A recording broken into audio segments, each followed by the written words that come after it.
Hey, what's going on, guys? I hope you guys are doing well. I know most of you know about the thing I'm going to bring up to you right now. And that,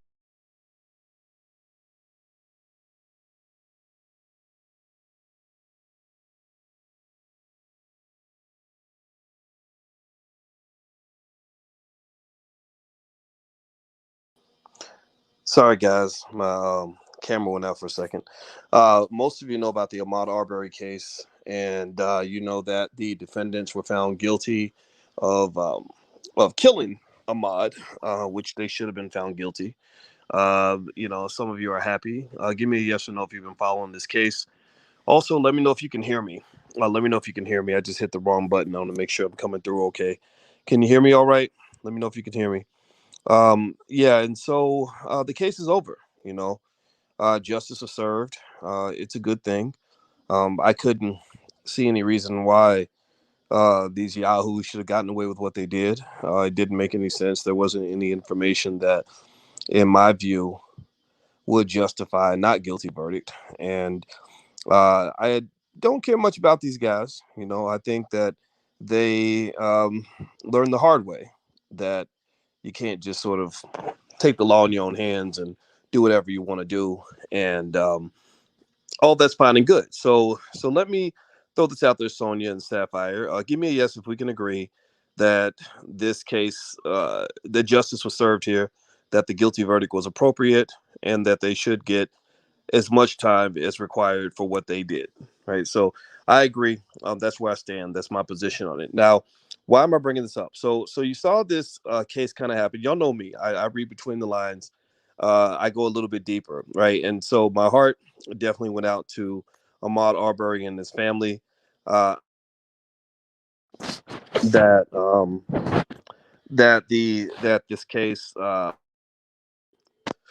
that this case was one that was handled appropriately. And I wish him well in the afterlife. So here's where I want to go with this. You guys know me. I don't see things at level one. I see things at level two, three, four, five, six, seven, eight, nine, 10. And so I'm watching the Ahmaud Arbery case happen, and I'm seeing all the protesters, and I'm seeing everybody sort of expressing legitimate and righteous indignation over the case. I saw the people outside, screaming justice for Ahmaud. I saw Ben Crump. Ben Crump showed up. Ben Crump is always in the cut. He's gonna get his check. Y'all know what it is. He's sitting next to Al Sharpton, so Ben Crump is there, about to get paid, for the family and everything else, and that's fine. I want to see him make money. I'm happy for him. But here's where I can't necessarily go in the same direction as everybody else. If you ask me, Boyce, were you having a good day before the Ahmaud Arbery verdict? I'd have said yeah. If you said, Boyce, are you having a good day after the Ahmaud Arbery verdict? I would have said yeah. If the verdict had been not guilty and somebody said, are you still having a good day? I would have said, yeah, I am. And the reason is because I'm having a hard time figuring out how these ambulance chasing civil rights superstars and the one off cases are really changing the trajectory for the black community. Now, I'm not in any way saying anything about this particular case. I mean, shout out to Ahmaud. These hillbillies deserve to go to jail, no question about it. It was a completely inappropriate situation. The case was what it was. But and I'm not I don't want to be a hater on Ben Crump. I think or whoever. But the thing is, if you go back 40 years,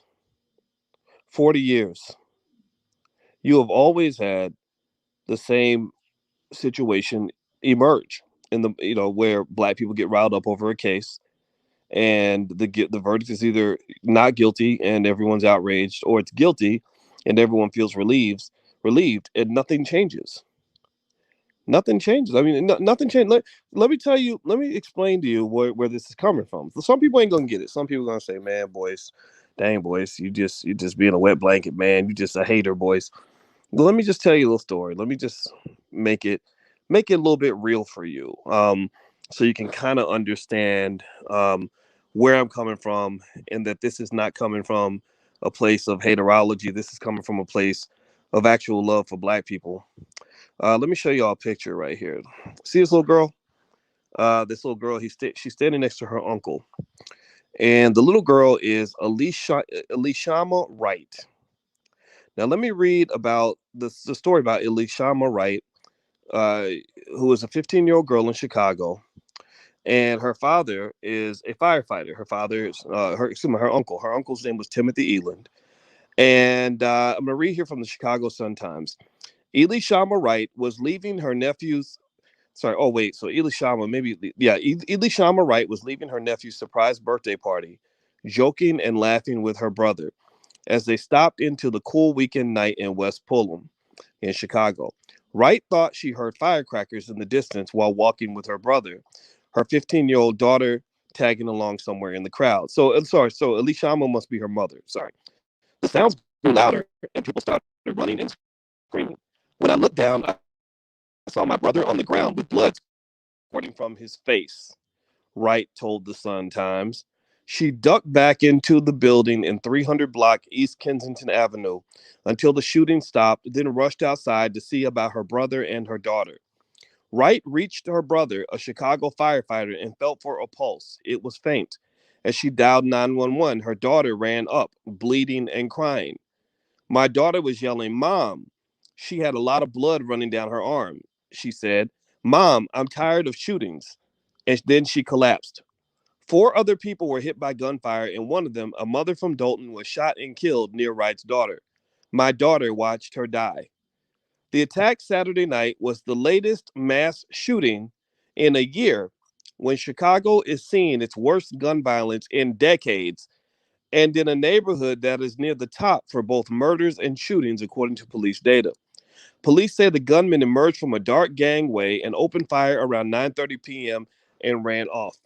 So here's where I'm going with this. Here's where I'm going. I really, I'm with you on the Ahmaud Arbery case. I swear to God, I'm with you. It's messed up, man. R.I.P. to Ahmaud. This makes me really sad. But let's just keep it 100. Ahmaud Arbery is one dude. This is one case. This is symbolism. Let me show you what the numbers look like. You look at Chicago. This is back in May. This is just for the month of May.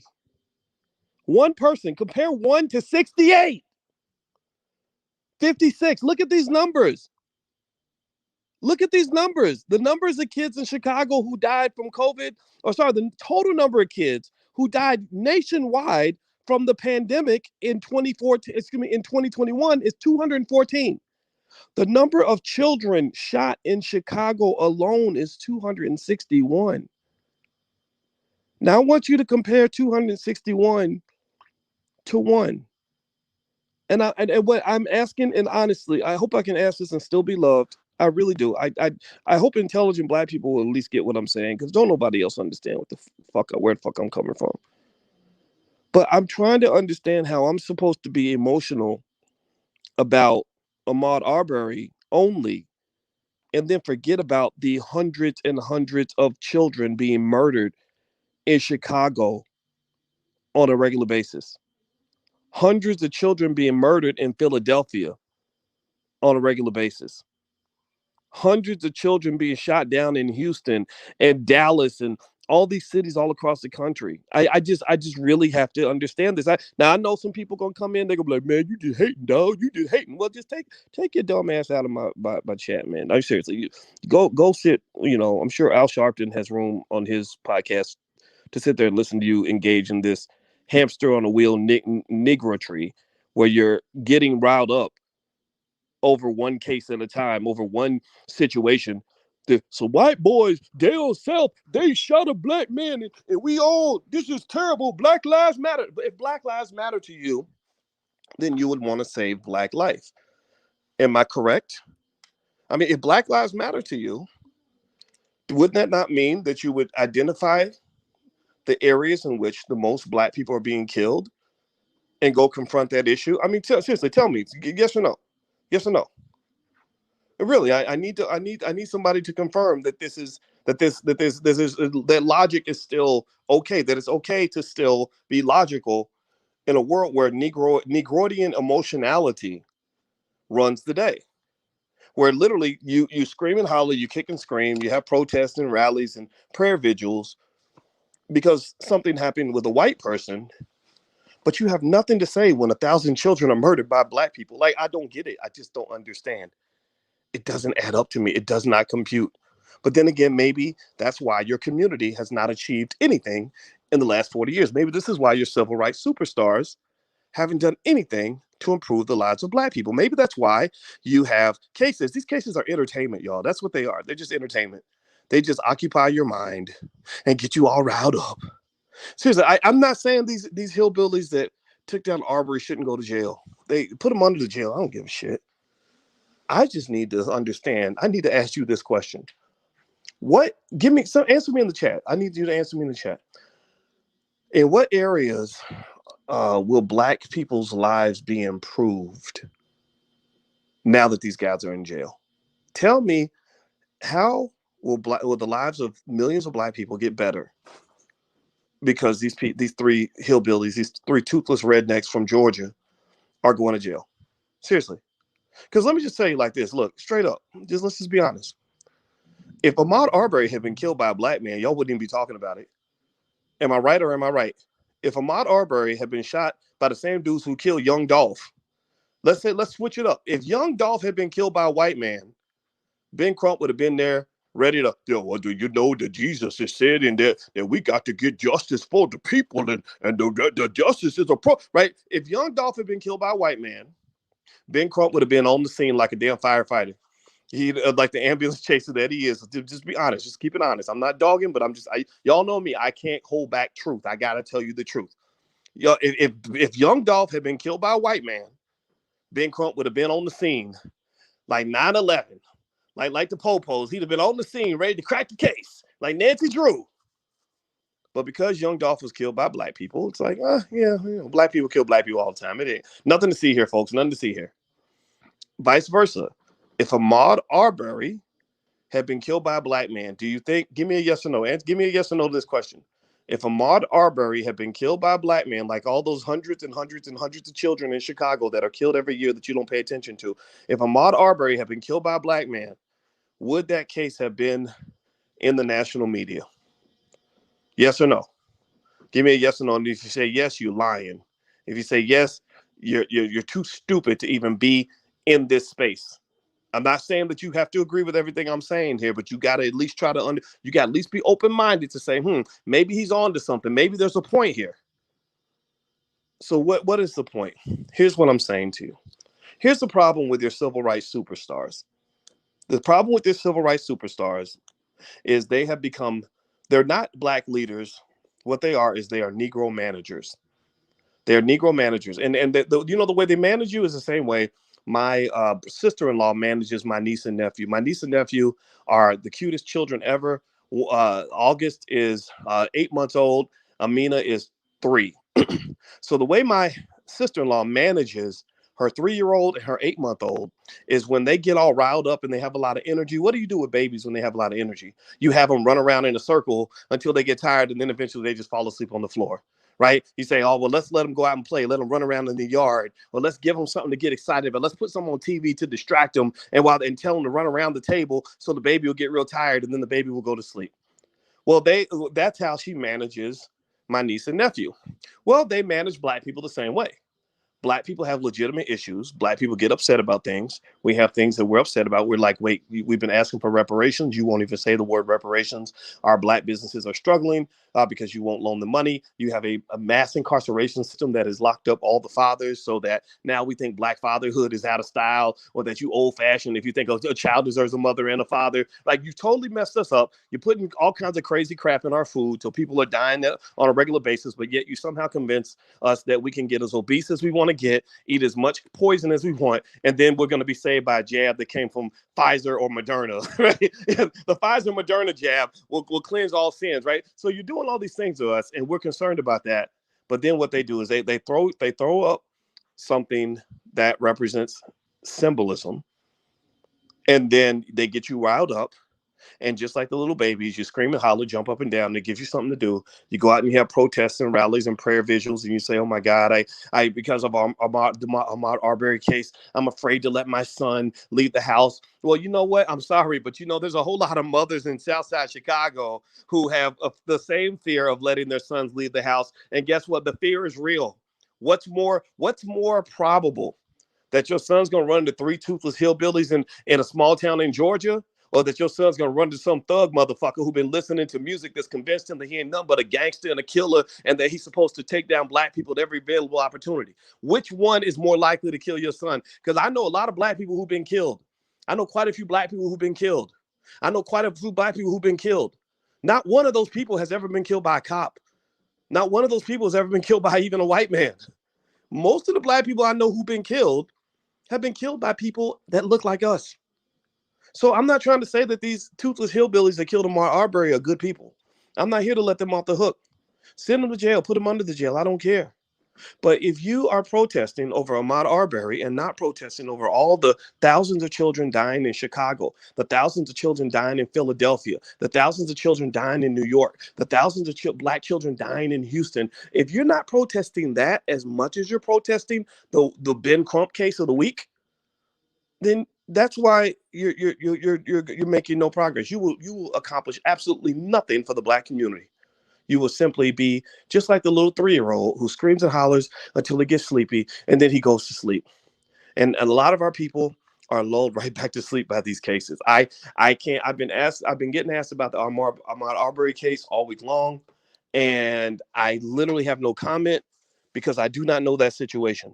I assume that in the court of law, all the facts were presented, and the jury went back and forth, and the jury decided that these toothless rednecks were in the wrong to go chase down Arbery. But there's nothing about that case that makes me say, "Oh yeah, this is it. This is the situations like this are the reason black people can't get ahead. Situations like this are the reason black people are dying. Situations like this are that's what's plaguing our community."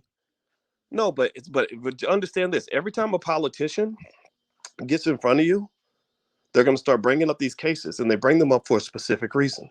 They say, if I can keep black people focused on the symbolism, then I can make sure that they never, ever focus on the substance.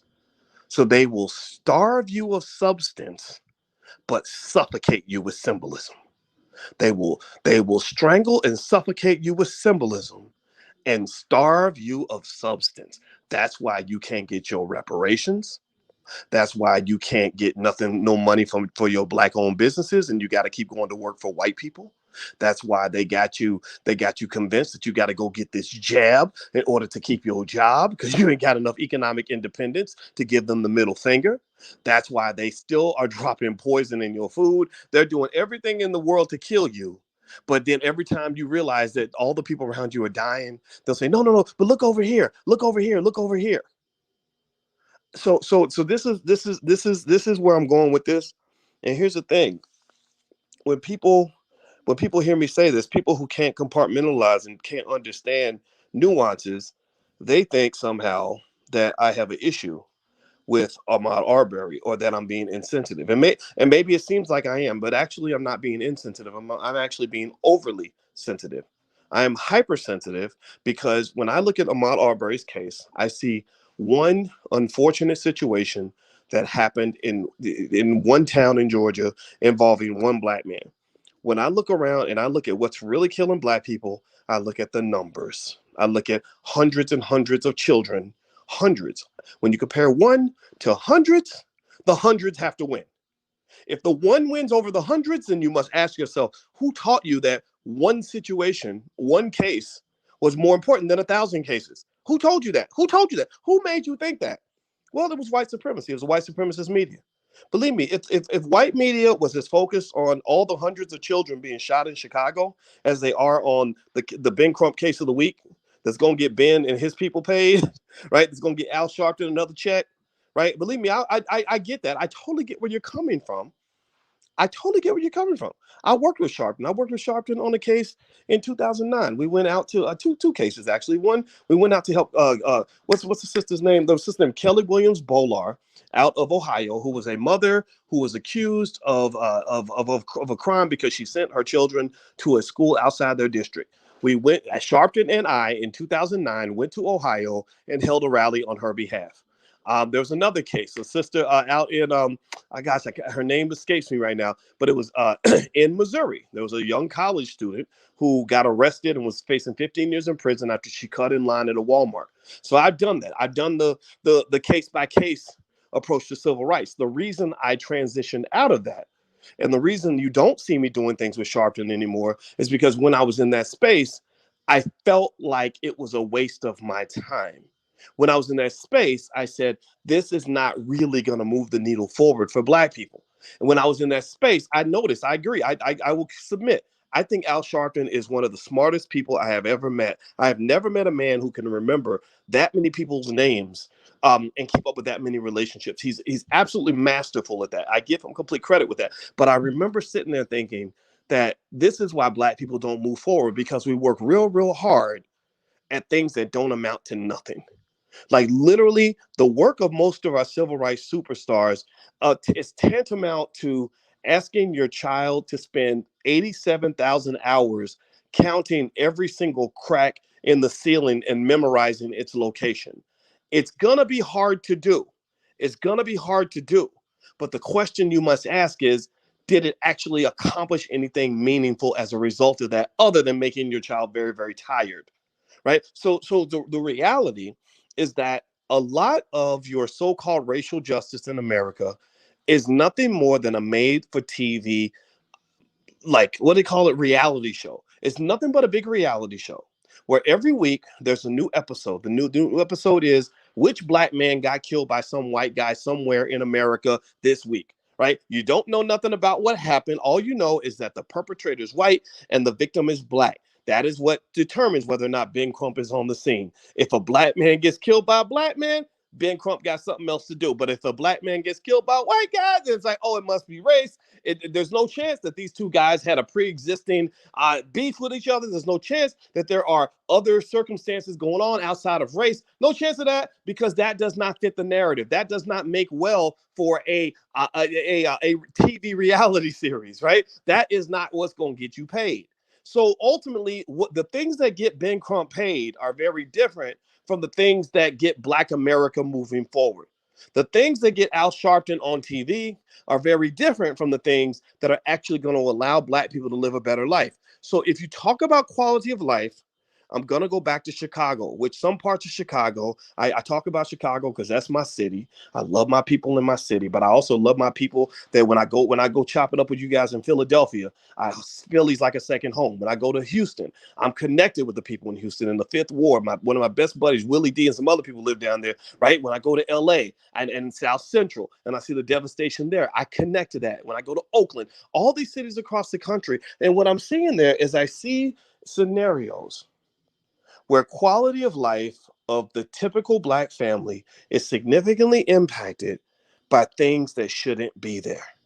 And I see that quality of life almost like a polluted environment where they have, again, this is where your white supremacy is creeping into your life, where they have come in and insidiously poisoned on a systematic level the experience of Black people, to the point where your families are dismantled, your people don't feel safe, your children are not being educated. The music has turned so many of them into wannabe thugs, and the wannabe thugs turn on this music. They smoke that weed. Then they get in the car. They do a drive-by and they shoot up the whole damn house. Grandma got a bullet in her head, and then the other grandmas in the neighborhood are scared to death because they think that they might be next. Right? This is what I'm seeing on a systematic level. Remember, you got to understand this about racism. If you're ever going to fight racism, here's what you got to understand. Racism is about a system. It is about a system. Can we agree on that? And the thing about a system is that you can only fight a system with a system. You cannot fight a system with a bunch of individual cases. You cannot fight a system with a couple of civil rights superstars.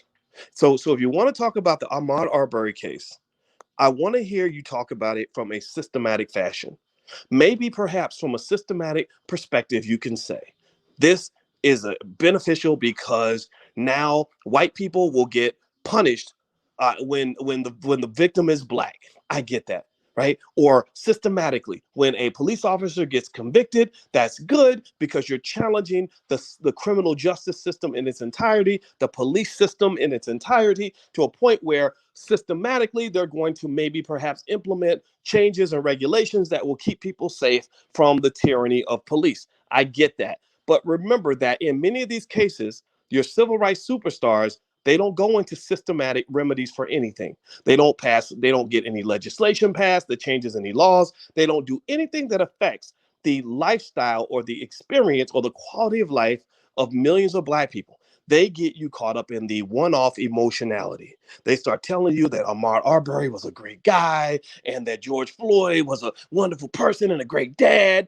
They get you caught in the story because media sells stories. Media can't sell a systematic issue because systems are not interesting, but systems are what's killing you. What's killing you is the hundreds of thousands. Again, compare one to hundreds of thousands. The hundreds of thousands of people that die every year from cancer, heart disease, strokes, and diabetes because they are systematically poisoning your food, right? Or the thousands of you out here that are listening right now who have been affected by the mass incarceration system implemented by Joe Biden and Bill Clinton. That is something that occurred because they systematically spent $10 billion putting 100,000 cops on the street and building more penitentiaries so they could lock up as many black people, particularly black men, as they possibly could.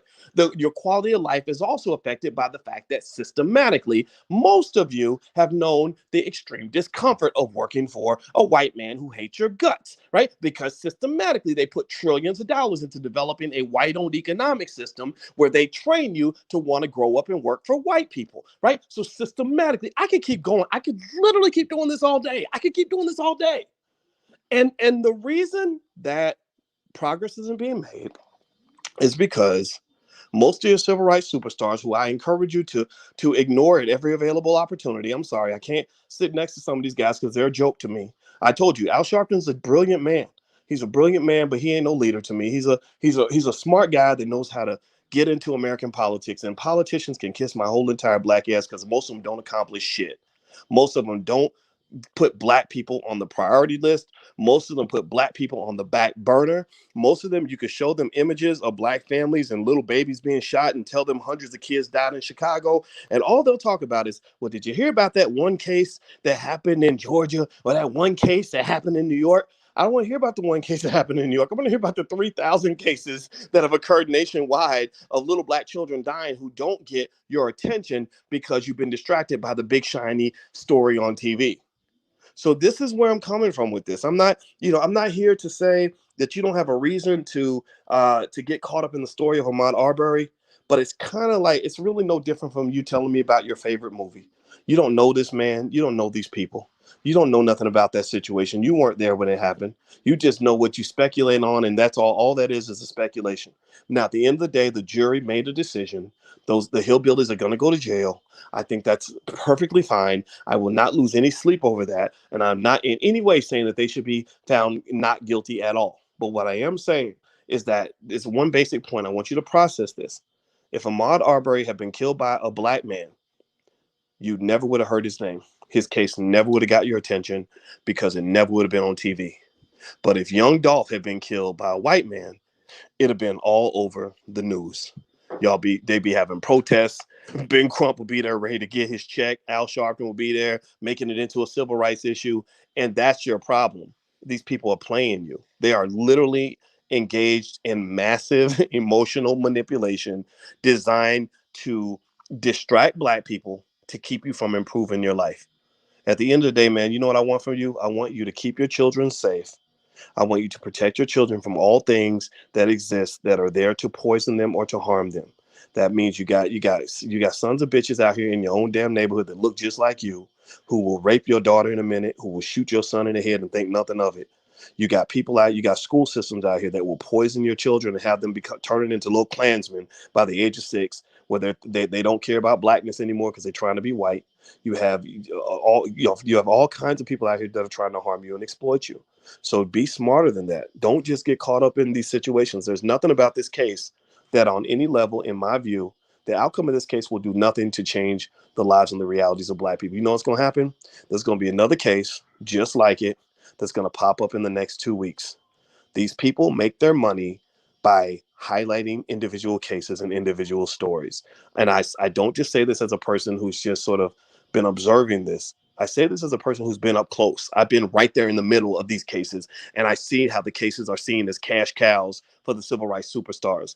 In fact, I remember one time, I'll tell this story and then I'm going to go. There's a time where I sat down with a prominent civil rights person. I'm not going to say the person's name because I'm not trying to start no beefs. And this person got mad because the case that we had worked on at the time, this was many years ago when I thought these individual cases actually made a difference. Now I don't believe that they do. I'm completely convinced that they don't. Um, and he was mad because I mentioned it on somebody else's radio show. And I said, yeah, well, isn't it, all that matters is that the people hear about it, that we share the story, right? And he said, no. He said, no, I put money into this case. I invested in this case. So you should have broke it on my show, not his show. And literally that's what it is. These cases are cash cows. These are just assets. These are things that they can use to make money, to get on TV, to remain relevant. And they're going to keep doing it. They're not going to listen to me. They're not going to stop because I said this. What I'm doing is I'm making an appeal to any intelligent person out here who really wants to make progress, to stop paying attention to the nonsense. Let go of the symbolism. Focus on the substance. Let's focus on the substance. Okay, that's my 2 cents. And I hope I didn't sound too mean. I probably sounded a little bit like harsh. I'm sure I hurt some people's feelings, and I don't mean to hurt your feelings. I promise you I don't. And I'm not here to say that I'm 100% right about everything. But what I am here to say is that you can't talk about Ahmaud Arbery if you ain't gonna talk about those hundreds and hundreds of children that get shot in Chicago every year. If you only talk about the cases that white people put on TV, but you can't talk about the cases that are happening to black people all over this country, then that might mean you're a white supremacist. So I hope there are no white supremacists in the building. If that's how you think, then you may want to leave. So anyway, guys, I'm out of here. Hit the thumbs up button, thumbs up, share, subscribe button if you haven't done it yet. If you'd like to learn more about some of the stuff we have going on the Black Business School, go to boycewatkins.com. That's my website right there on the chat. All right, guys, I'm out of here. Have a good day. Love you. See you soon. Peace.